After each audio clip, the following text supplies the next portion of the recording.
On Tuesday, the Senate declined to pass the National Water Resources Bill 2023, which had caused significant controversy. Former President Muhammadu Buhari had presented the bill in 2017, aiming to transfer control of water resources from the states to the federal government. The bill sought to establish several bodies, including the National Council on Water Resources, Nigeria Water Resources Regulatory Commission, River Basin Development Authorities, Nigeria Hydrological Services Agency, and the National Water Resources Institute. These bodies were intended to regulate the development, management, and conservation of Nigeria's water resources. The rejection of the bill by the Senate put an end to the heated debate surrounding it, particularly among governors and federal lawmakers, primarily from the southern region. Senator Gabriel Suswam from Benue North West raised Order 85 of the Senate rules, emphasizing that senators should have full details of the bill's provisions before making a decision. Order from outstanding Order 85, sub 6,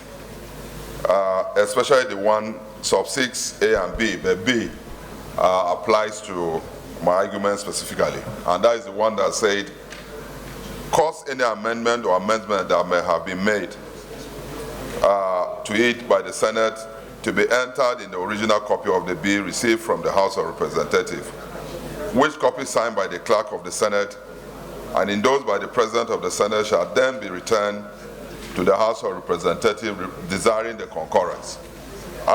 Mr. President, we had a lot of controversy as it relates to the water bill that was presented to these chambers, and we had to take it off the order paper and stop the argument.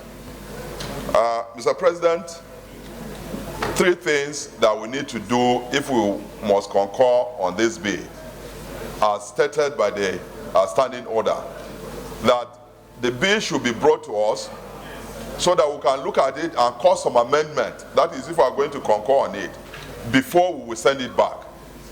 If that will not happen, Mr. President, the second issue would be that we step this thing down for the 10th Senate to come and look at it. But I think that if we are desirous of concurring the bill, let us have the bill before us so that we can introduce the necessary amendment before we concur to it and send it back. Otherwise, we step it down for the 10th Assembly to handle it. Senator James Manager from Delta South supported Suswam's argument, highlighting the need for comprehensive information beyond just the title of the bill. Senate President Ahmad Lawan ruled in favor of adhering to the cited rule. Consequently, the Senate withheld concurrence to the bill, aligning with those who opposed it. Notably, the House of Representatives had passed the bill in 2020 despite concerns raised by members and the general public.